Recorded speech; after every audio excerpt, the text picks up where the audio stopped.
Our next speaker is Dr. Wachs from Lehigh University, and he will talk on infrared spectroscopy of supported metal oxide catalysts. Are you just working with the overhead? Yeah, overhead's fine.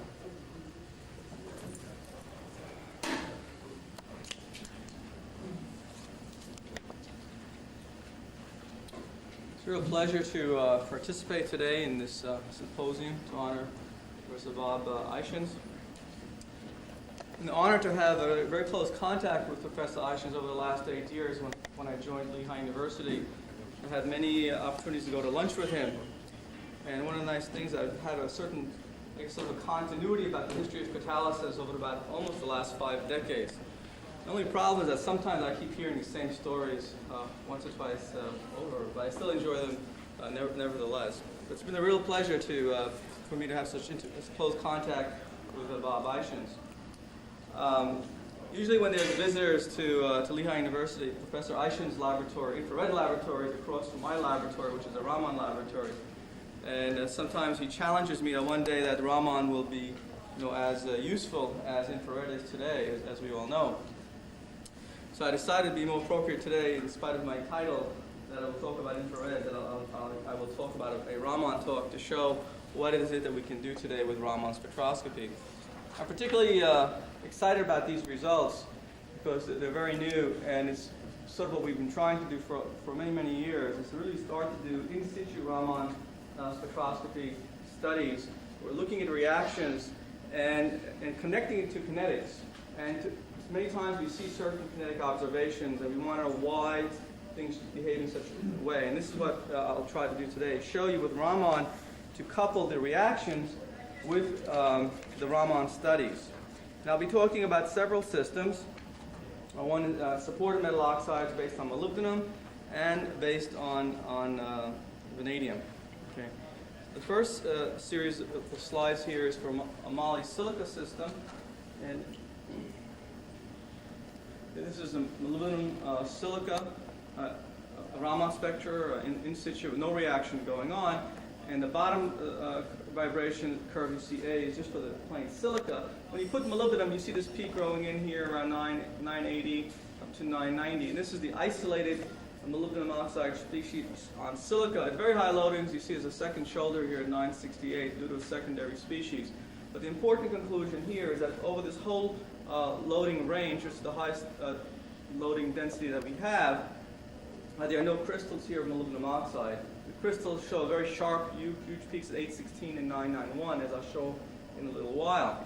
Also, you can even take the intensity of this moly signal here and plot it against the silica peak here and get until it saturates a pretty linear relationship, again showing that we're dealing with very highly dispersed species. So the conclusion is, from the Raman, is we have no crystals, we have isolated molybdenum, and they're very, very dispersed. Now, that's the characterization. Now let's look at the catalysis. And the reaction we chose was methanol oxidation. And since the species were dispersed, we calculated a turnover frequency, that's methanol conversion per molybdenum per second. And what you see is very interesting, that the reaction rate actually drops about an order of magnitude, and this drop increases with moly density on the surface. Okay? So we want to know what is the origin of this behavior. Also, the selectivity changes. The very active catalysts make a lot of methylformate, and these catalysts down here are not so active, make a lot of formaldehyde. So we'd like to see, by using in situ Raman, looking at the catalyst during the reaction, what is going on here. And so we did several in situ Raman experiments. We have in situ cells that allow us to do the Raman measurements during reactions. And I show here a series of Raman spectra. One is for a low-loaded catalyst, 1% moly on silica, that was very active. And one is for a somewhat higher loaded catalyst, 3% moly on silica, that was further down in the activity. Okay? And the first set curve, this is the starting catalyst before reaction. All of these peaks here are due to silica, and there's only one peak here due to molybdenum, this isolated molybdenum. When we start the reaction, which is the second curve, you see this peak is shifted a little bit, but all you see is an additional peak here, just a pinch of 840, and I'll comment about that peak in a minute. Basically, there really isn't any major changes here, and this is after the reaction. We pass oxygen over the catalyst. So this after the reaction looks very similar to before the reaction, except for a little bit of A40. So the 1% moly and silica didn't change very much. Now let's look at the higher loading, which was not an active catalyst. And now, again, these are all silica vibrations, and here's this 980 peak of the moly, the isolated moly. You start the reaction, and instantaneously, because you can watch it on a CRT screen, as soon as you start the methanol oxidation, the Raman spectrum changes, you get these sharp peaks. Sharp peaks in Raman are due to crystallites. And in fact, these particular crystallites are due to an MO3 crystal, but it's not the usual crystal the usual crystal of MO3 is known as alpha. This is a low temperature phase of MO3. It's known as beta. And you get these two sharp peaks at 843 and 770. And you can convert this low temperature crystal phase to a high temperature by just calcining. And here you have the typical vibrations of MO3 high temperature known as alpha at 816 and 991 and all these other bands. And so what is happening here is the following, that we start off with 100% of this first isolated moly on silica, and during methanol oxidation, there's tremendous corrosive interaction between the oxides and the molybdenum, and there's agglomeration causing this beta MO3, which is a low temperature form of MO3 crystals. Okay? It gives unique vibrations 843. The reason you have an 843 rather than 991, that the MO3 that we usually work with has double bonds, and that's this vibration 991.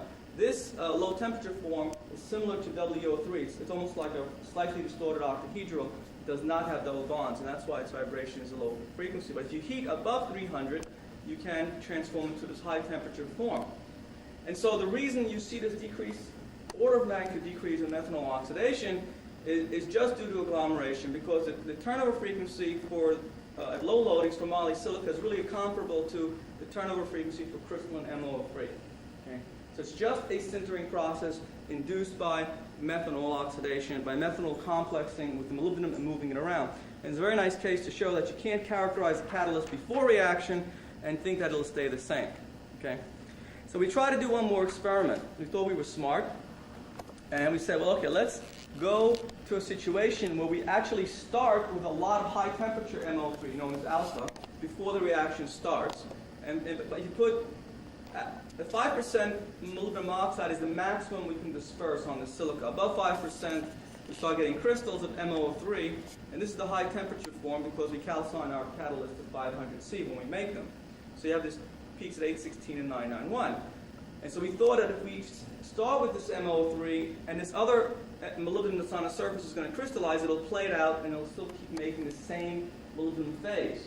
It will prevent this low temperature, this unusual beta molybdenum phase.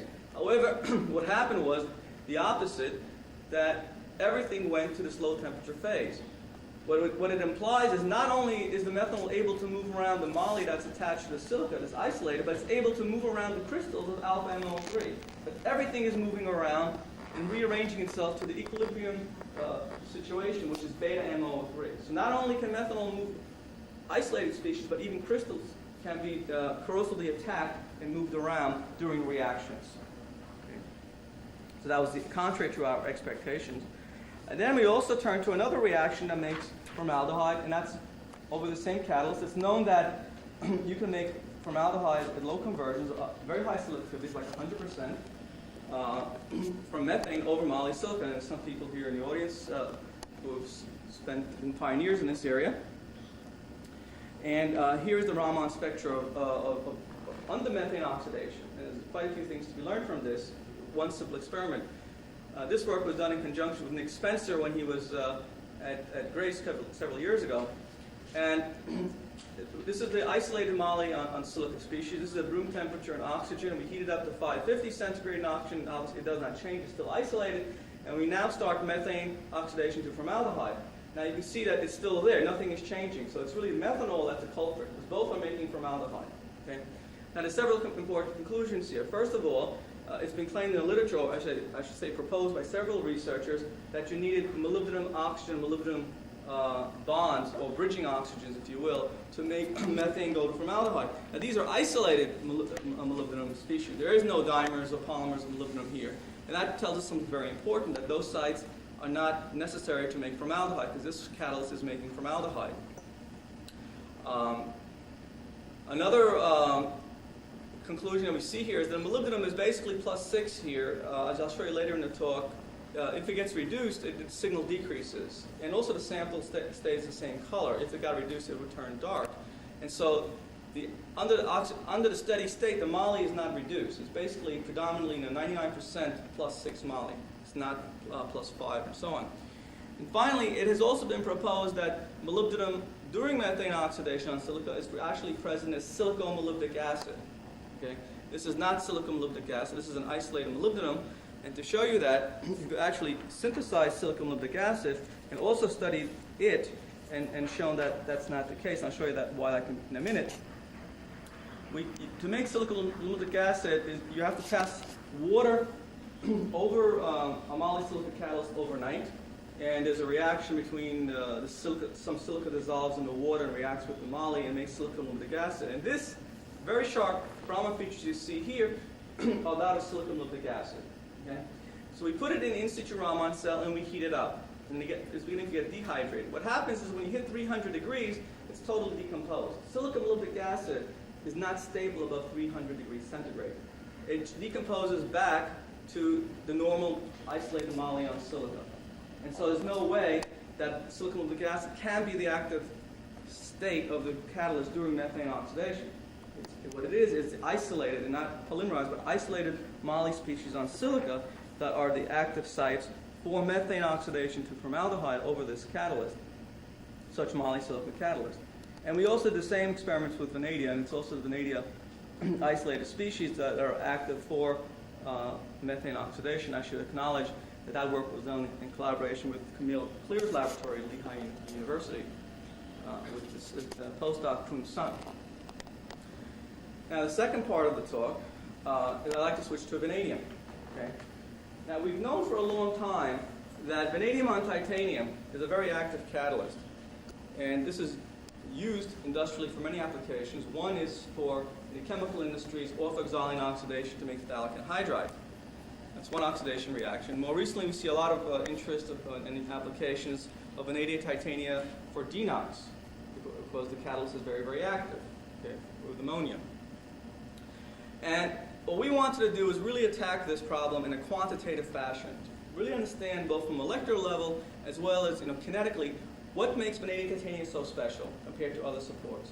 And so what I have here is I took 1% vanadium oxide on all these different supports, made sure it was dispersed with Raman, and in fact looked at it with Raman, which I'll show you in a while, during the reaction. In all cases, there's no agglomeration. Even vanadium on silica is stable. It does not agglomerate during the reaction. So dispersion is 100% to begin with, and even during reaction it stays 100%. And then we can calculate with this the turnover frequency for methanol oxidation.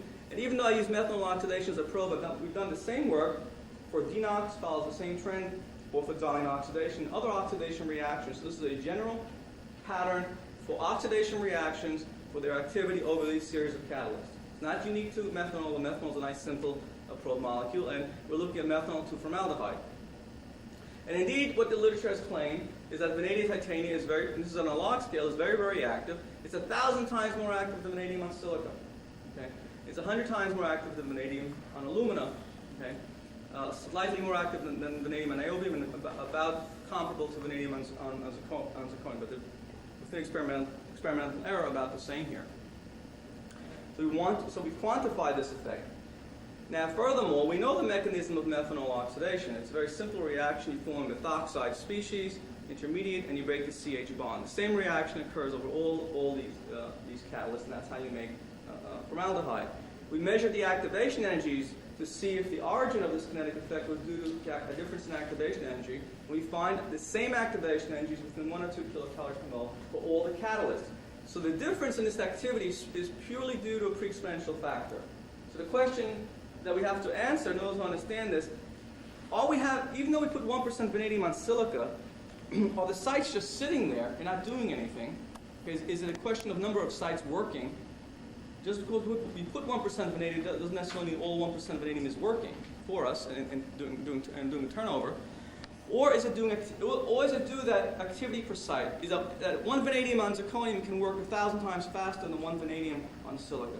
What is the origin of this very interesting effect?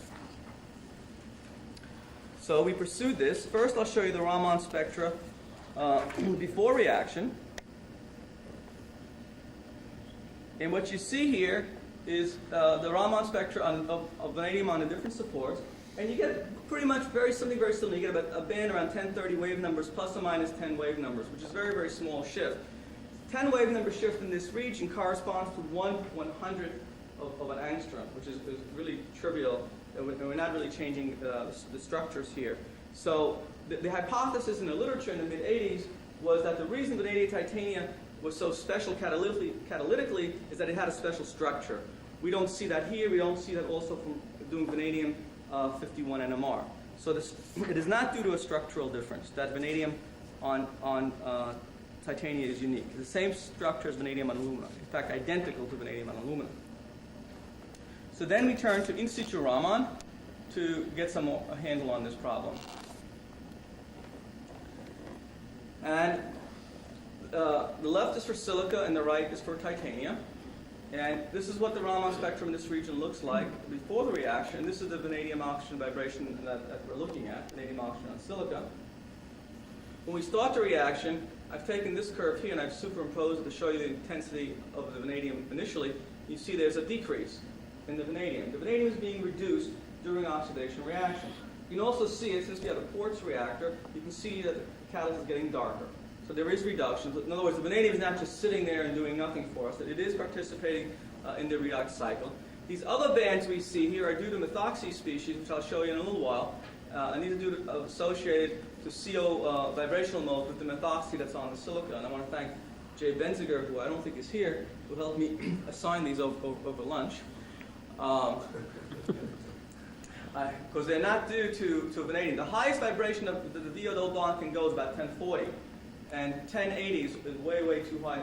We knew it was not a VO, that it had to be methoxide, or silica also vibrates in this region. So the point is the following, that vanadium reduces a little bit during methanol oxidation, so it's participating. And similarly, this is before reaction, vanadium on titanium, and this is during reaction. And again, we see some reduction. So although it's not the exact same reduction, but clearly there are a comparable number of sites participating in the redox cycle on vanadium on titanium and vanadium on silica. And so we have to come to the conclusion that the origin of this support effect, the origin of this phenomenon is activity per site. That vanadium on titanium is just so much more active than vanadium on silica or on aluminum. Okay?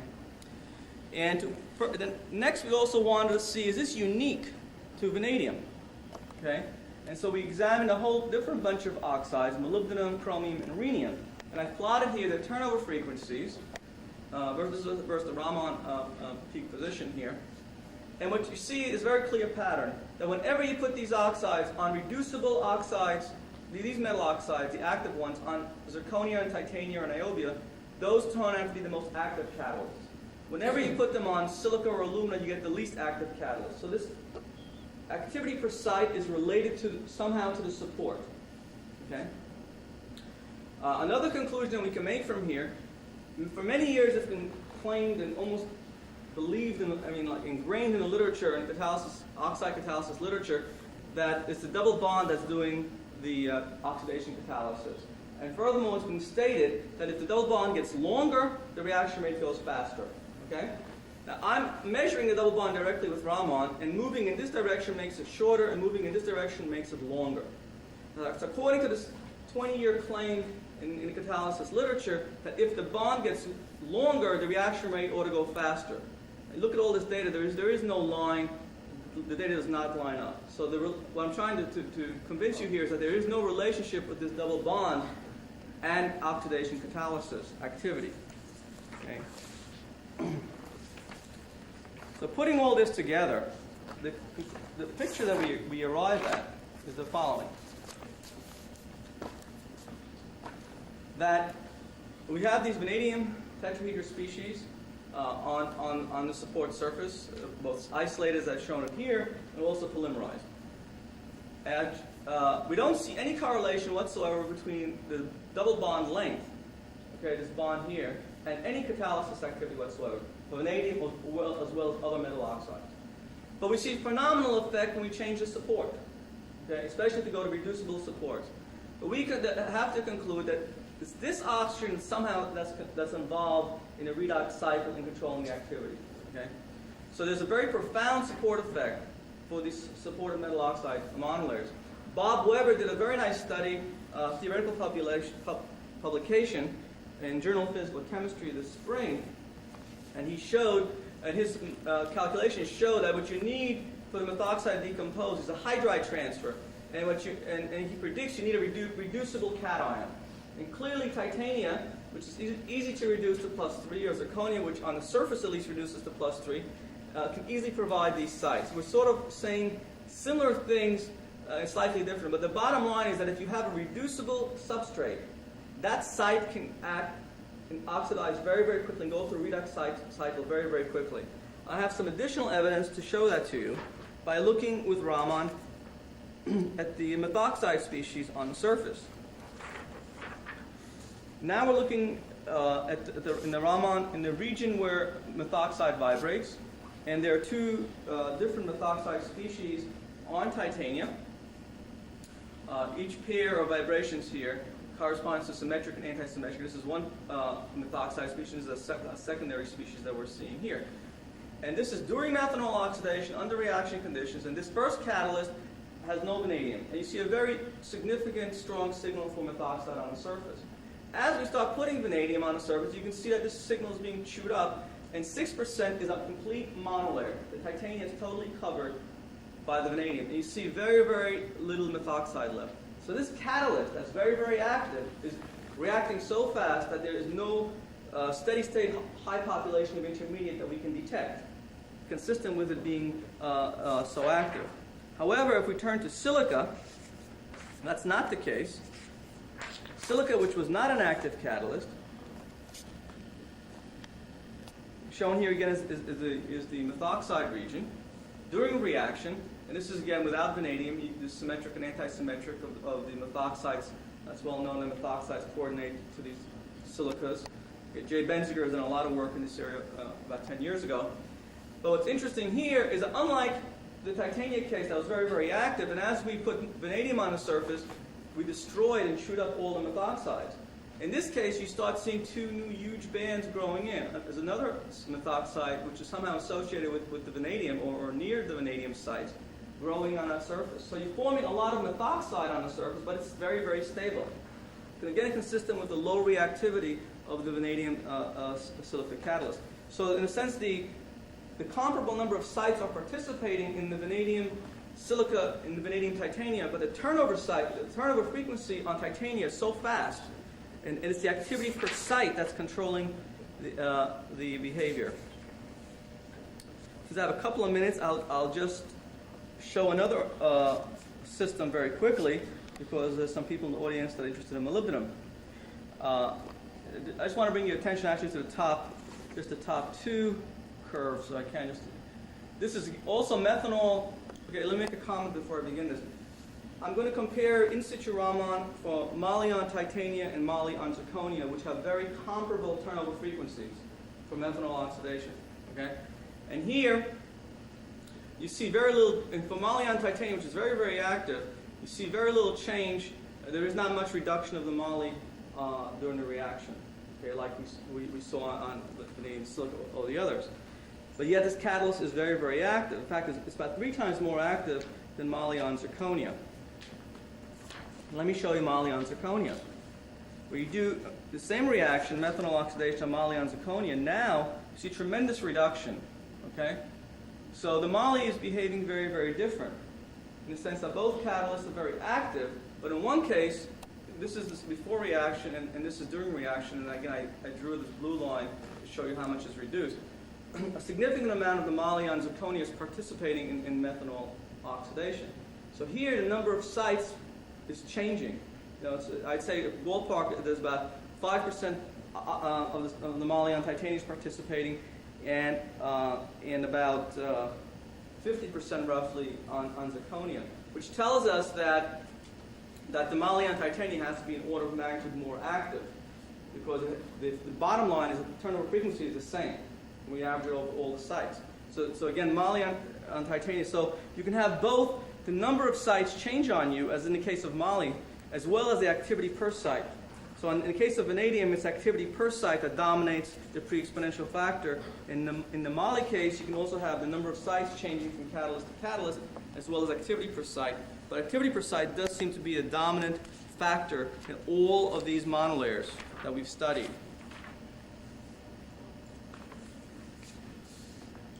So I'd like to conclude this presentation. Okay, so the surface metal oxide structure is extremely sensitive to the reaction environment. Okay, and until now, there have been almost, with the exception of one or two publications, sort of in situ Raman studies. Okay, they've all really looked at things before room temperature or before reactions. Okay. Of course, we know that these oxides pick up water very readily. I showed you today they can be reduced very readily depending on the reaction conditions. We can transform these monolayers to crystallites, like in the case of moly on silica. We form this new phase, this low temperature phase of beta MO3, and you can react moly with silica by passing a lot of water over it and forming silicon limbic acid. You can make compounds with the support. So the monolayers can do a lot of things depending on the conditions in which you expose them to. So this is a very important conclusion. The second is that the oxide support controls the number of active sites, and most particularly the activity per site, in controlling the catalytic behavior of these monolayers. Okay? And both parameters are important and depend on specific support of phase and reaction. So for the case of vanadium, it's strictly activity per site that's being manipulated by the supports. In the case of moly on silica, both are being manipulated, the number of active sites as well as the activity per site. But this is the dominant factor that these supports are playing around with, activity per site.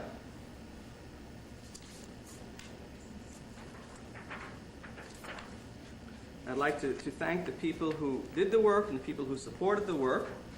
Had a couple postdocs here and some students, Miguel Banyares, Gautam Dio, Hang Chun Hu, and Jiming Zheng, and the National Science Foundation, who supported this work of these two graduate students, Gautam Dio and Hang Chun Hu. And thank you very much for your attention. I'd be happy to answer any questions.